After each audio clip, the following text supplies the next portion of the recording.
Good day, YouTube. It is 22nd of February, 2023. It's tried to snow most of the day today. It's kind of cold, wet, miserable outside. So I've been just kind of looking for little projects to do, just something I could wrap my head around a little bit. And while I'm waiting for parts, seems like all the time for stuff. What I ordered didn't come in correctly and all that jazz. So I have three of these engines, and I really can't remember where they came from. I have no clue what they came out of. I got them as loose engines.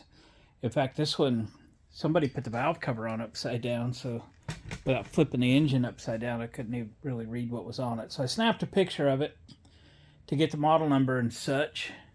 And this turns out to be a 21 horse engine. It is a model number 331877, and I noticed there was no wire coming out the coil, so I pulled it, and it's just got a spade connector, so that's good. So the coil's probably okay. I'm looking to see if I got enough parts to put this together or not, right? It's spun over. I can feel the valves working. Okay. It had compression. I pulled the spark plug out. And it does have compression, pistons going up and down. There's no teeth on the starter, and it was a little stuck. I threw some PB Blaster in it and then worked it with a pair of pliers, and it freed up. So I need either a starter or starter gear and fix that one. There was no cowl and there was no dipstick. Other than that, it's pretty close. So recently I've picked up, quite a few tractors, and it's kind of fun to get the parts.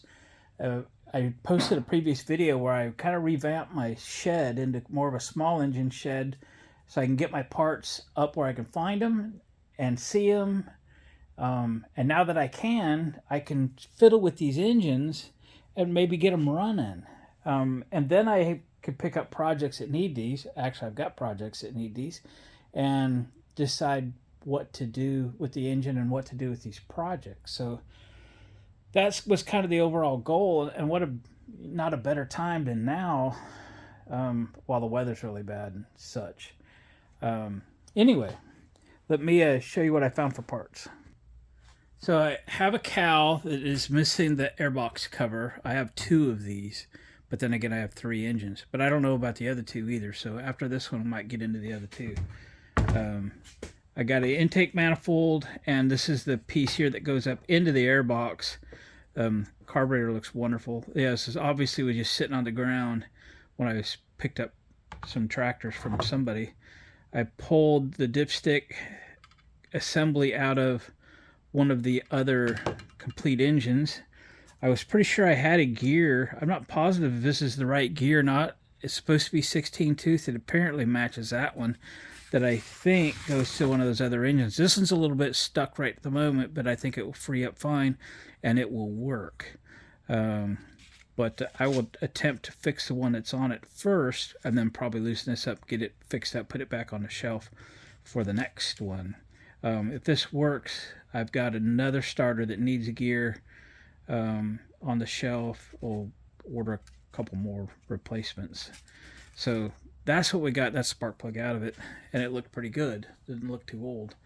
So I went ahead and ordered a new carburetor for this thing.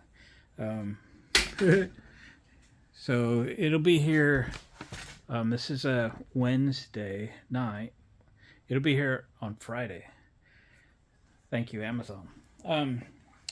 So let's fiddle with this thing. Let's just get it cleaned up a little bit more. We'll get the starter fixed and get it to spin. I got to put dipstick tube in it so I can put oil in it. We'll spin a new filter on it. This thing could run. I was thinking of building a run stand, but this little Black & Decker Workmate thing gives me an opportunity to open it up so the shaft can fit down in there. And maybe I'll drill a hole in it. Just put one bolt, maybe two bolts, to bolt this engine to this stand so it can be run on the stand. Oh, and I need to find maybe an exhaust pipe, a header. Wouldn't have to have it, but might be nice to have it. I think I've got a parts machine out here. If the weather breaks, I can go out and maybe pull it off. Or maybe I've got something. I just have to look around a little bit. So, this will just be something fun to work on. We'll fiddle with it tomorrow. Um, See if it runs. If it runs, we'll clean it up, detail it up a little bit, make sure it's 100% complete and ready to go, serviced and ready to drop into some of the project. 21 horsepower. Should be a pretty good bullet for most of the stuff I get a hold of anyway. All right, guys. Catch you tomorrow. All right, guys. It's not the next day. It's actually like a week later or something, maybe longer than that. Finally getting back onto this little 21 horse Briggs and Stratton. It's a pretty good size engine for a single cylinder. In fact, I don't know if they make much bigger than 21 horse single cylinder. Anyway, we are back working on it. Got a few things ready. The carburetor has arrived, some miscellaneous stuff. This carburetor kit came with a spark plug and stuff. I will put that spark plug in there, but we won't run it. I mean, I wouldn't put it in a tractor and use it. Those cheap Chinese spark plugs, I've had horrible luck with them actually. So we're gonna get that done. I pulled the coil. I just took it over to the bench, put it in the vise, wire wheeled it a little bit, made myself a kill wire for it because again it's got a spade terminal on the bottom and the wire was gone. I put the miscellaneous stuff in the parts washer this morning, cleaned them up. And we've got to do something with the starter. Hopefully that gear works, and I've kept the paperwork with the gear so I know what the part number is. So if this gear works on that starter, we'll order a couple more because I got another starter on the shelf that doesn't have a gear, and we're going to need one down the road. So I always want to have one on the shelf. So let's put that coil in. We'll get it set, and then we'll pull the starter off. And see if we can get the gear installed on it.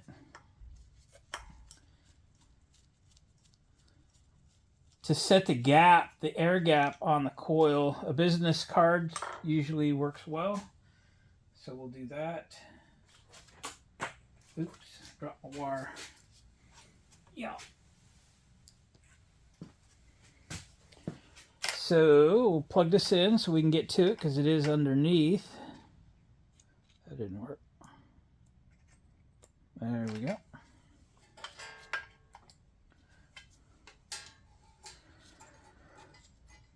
We'll set that there for a minute till we get the bolts in.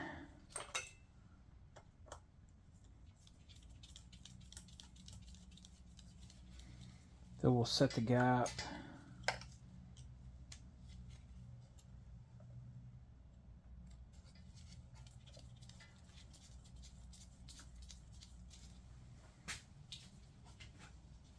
Something to do with my old business cards. Use them for air gap settings. If you're new to the channel, I just retired about 8 weeks ago, so I'm gonna cut this in half.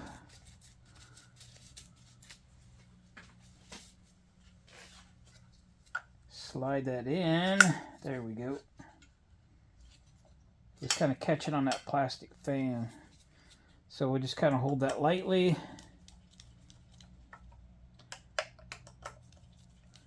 Tighten it up. I did run a wire wheel around this just in case the rust was really thick. Again, I grabbed this engine. It was laying on the ground next to some old tractors that I purchased or got for free or something. So, yeah, no rubbing. And if the rust gets pretty thick or whatever, it could rub or something. So that's that. Did I tighten it? Did I really tighten it? Yeah, there we go. All right. Again, I hate these spark plugs, although it looks pretty. We did gap it. It was pretty narrow. It was down around 24 thousandths. These want to be about 30 thousandths. There we go. Get our spark plug socket. I always recommend too that you check which spark plug that your rig's supposed to have. Just because it's got a spark plug in it, I don't like the idea of matching what came out of it. Because how do you know it's right? Just because it fits doesn't mean it's the right temperature range or whatever. So, in fact, the one that came out of it, I'd have to look quick on the internet, but I don't think it was right. It was a BPR 4 ES, and I'm used to seeing like a 6 ES. So it could have been a wrong temperature plug. And they can hurt an engine, by the way. I've done it back in the day. Okay. So now we got a spark plug. Now let's see about the starter. We might be able to work it with it right there on the machine. So there's a little, it's kind of like a C-clip right there. See if we can get that out. Gonna take an itty bitty screwdriver. Let's see what we got here.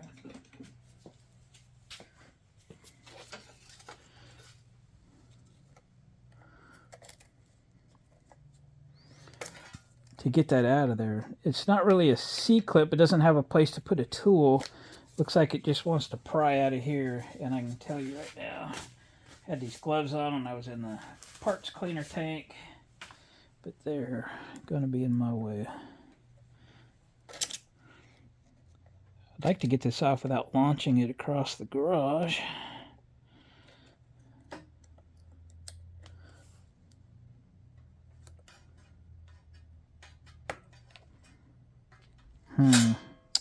Let me fiddle with it, see if I can get that thing off of there. This looks like the best way. I've got a channel lock, some bearing down on that thing.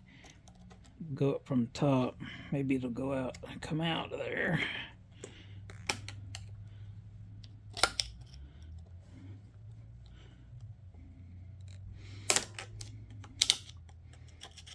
Come on.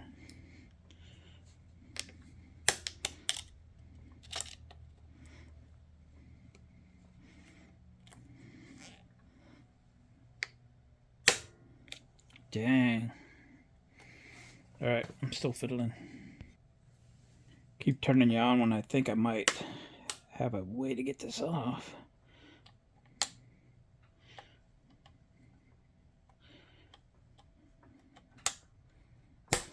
Ouch. That's gonna leave a mark. Maybe it's coming. I don't know. It's being a pain. I'm going to get it off there, and then I'm going to launch it across the shop anyway. Never find it again. Come on. There's probably a way better way, but I don't know what it is. Let me get another screwdriver. Come on. Another screwdriver. Already busted my knuckle. Told you it's going to leave a mark. Mark on my finger.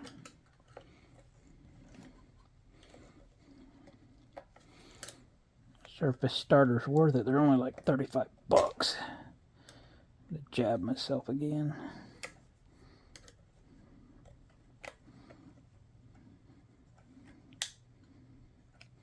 Come on out of there, you creep. I'm going to not have any good knuckles left after this is done.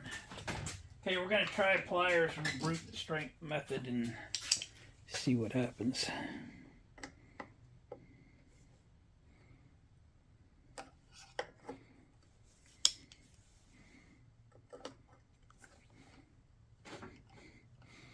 Wow.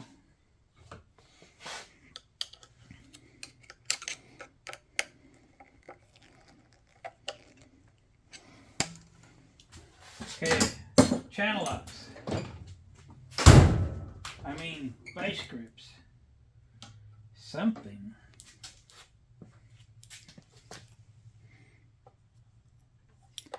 being a pain.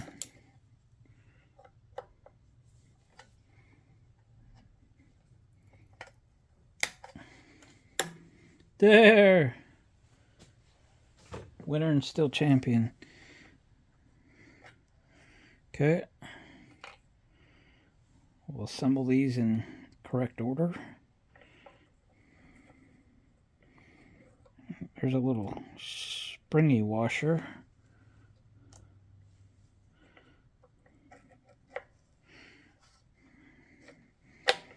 All right, let's see if this gear I've had on the shelf for a while is any good.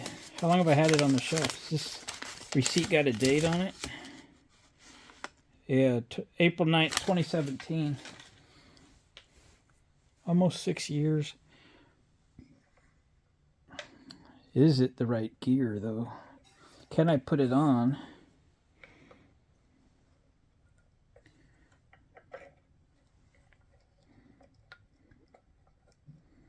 I don't know.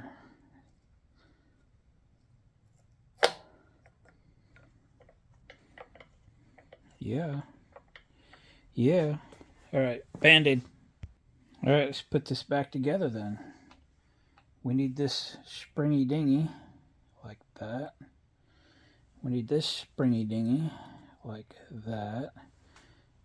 We need this cap. Let me put some oil in there. I don't know if it'll help anything, but make me feel better.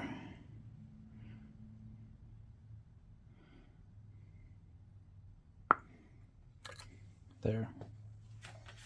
There.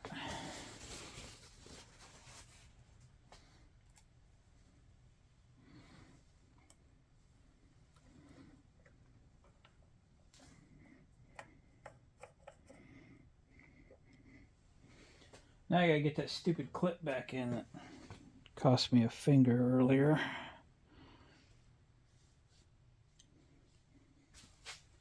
I gotta get it out of the vice grip first.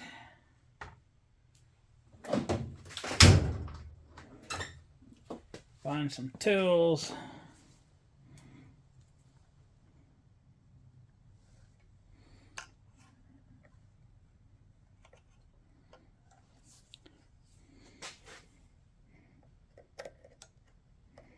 You know we're gonna launch it now.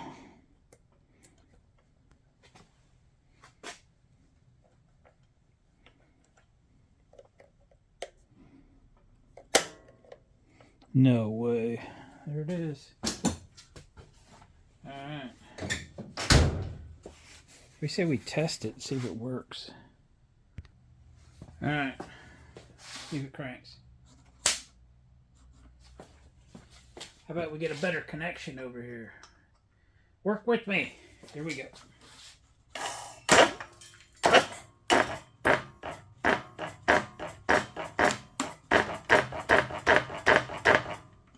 Okay. My jumper pack thing battery is not the greatest, but I believe.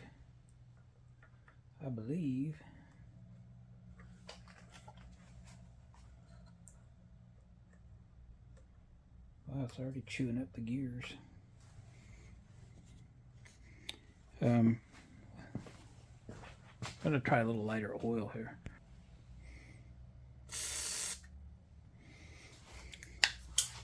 I'll probably have to grab a battery and the jumper cables. Let's just try this one more time.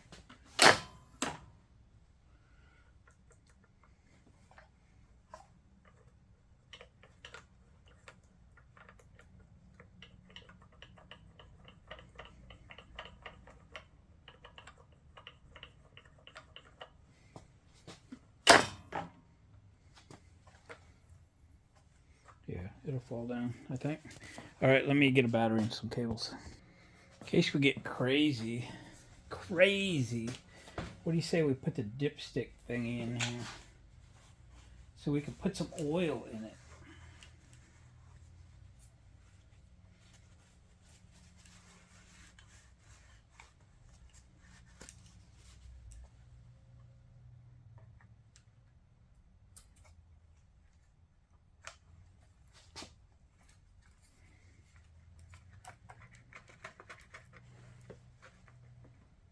There we go. We'll put some good oil in it. We'll probably have to flush it out. I mean, this thing's been sitting outside for years. All right, I just did some rearranging in my small engine shed and had a bunch of miscellaneous quarts of miscellaneous oil. Good opportunity to use these partial quarts up. So I'm going to do that. It's going to have a hodgepodge of oil in it. But let's take this oil filter off and stick a new filter on it because it'll come off. Yeah. Yep. Because there could be moisture in it. There could be anything in it. It's a John Deere filter. Wonder if it came out of a John Deere. Maybe.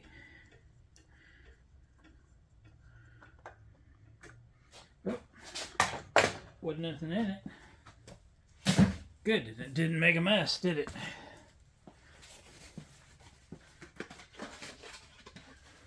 All these frames.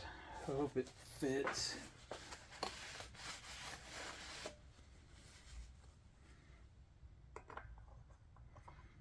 Barely. Barely. It's not really big enough, but I think it will seal. I got a bunch of filters coming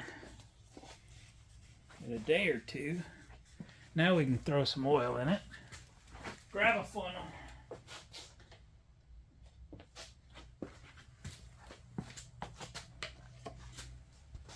All right, there's a half a quart of 1040. Here's some 30 weight.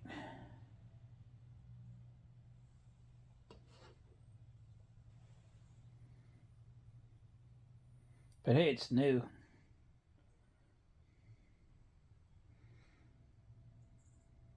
For testing purposes, right?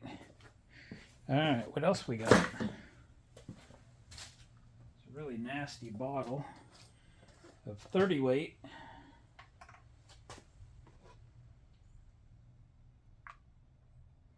Not very much in there.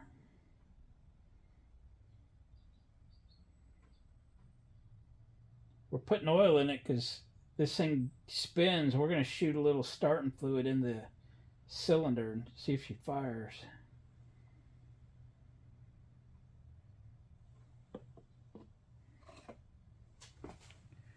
All right, we last bottle was some 530. Here's some 1030. It's right at the bottom of the add mark, but the filter's not full, so that should do it. That should get it in the ballpark anyway. Not low enough to hurt anything.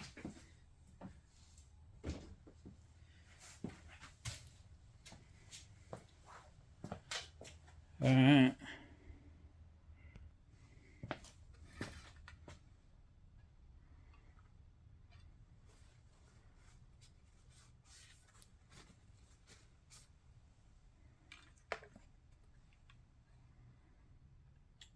Well, I'm sure there's enough in there. Right now it's coated everything. What do you think? Let's see if she'll spin. Got a battery over here.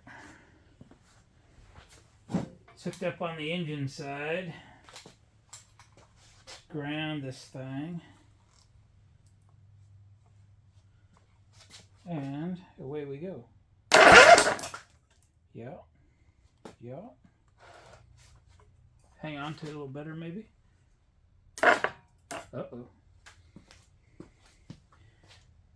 You know what I think we got going is a compression release issue. Yeah.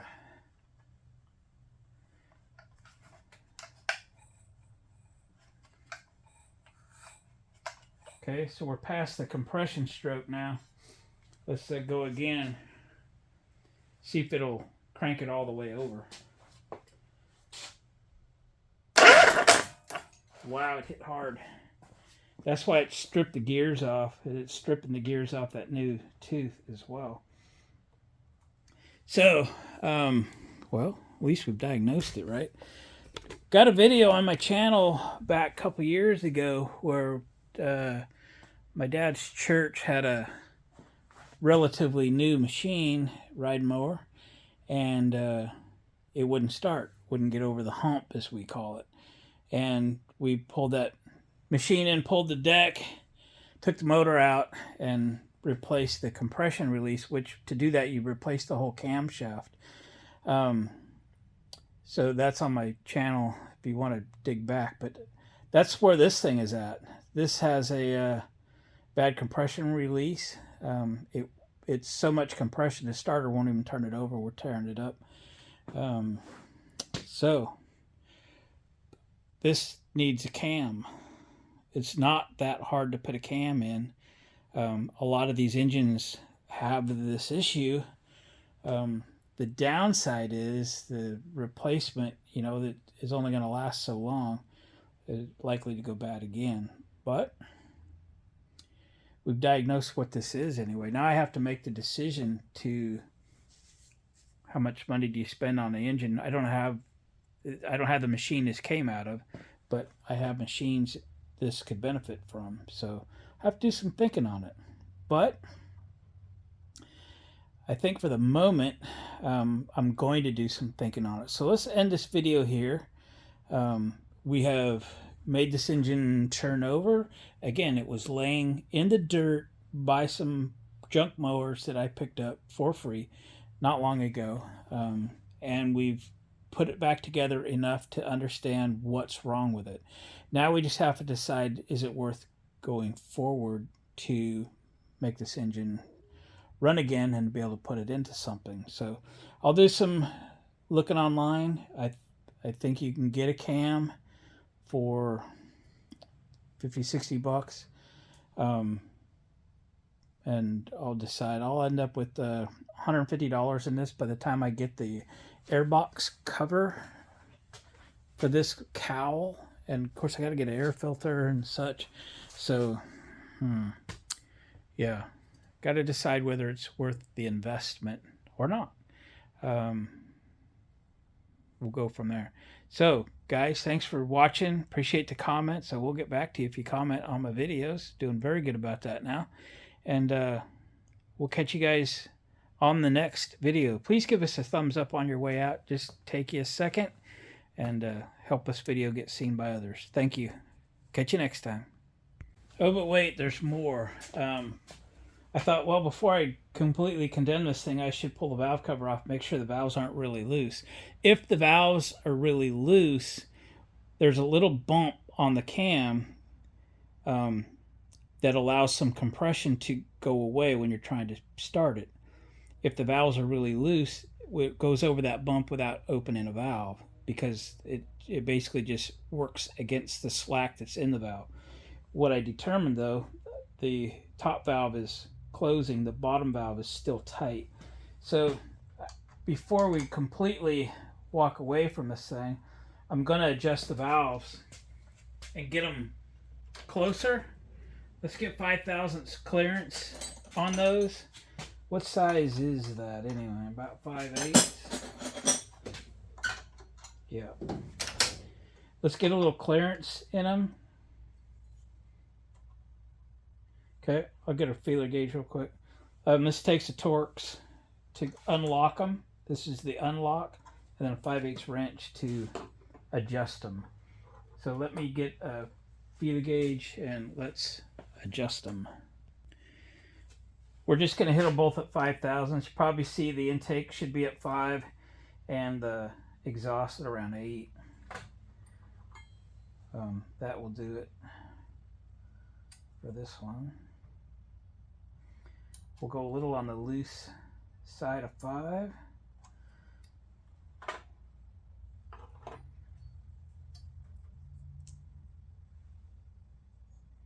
Yeah, that's a little bit too loose. I think I got it too tight. No. Little drag.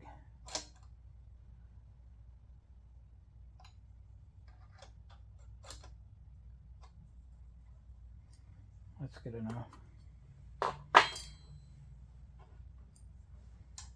See, I got a little rest in the valve cover, a little bit of moisture in there. Okay, let's get that valve closing. So we can adjust this one. Again, they're tight. They weren't stupid tight, but they're tight.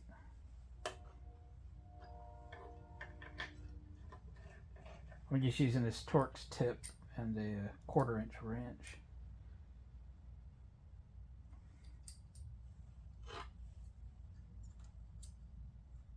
Okay. I'm not expecting better results this time, but they were tight.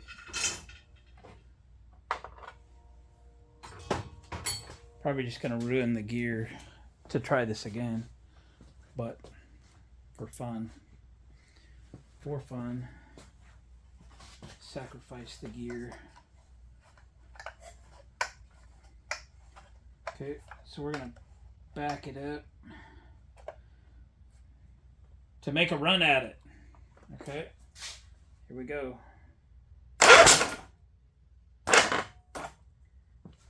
Kind of lost my ground there.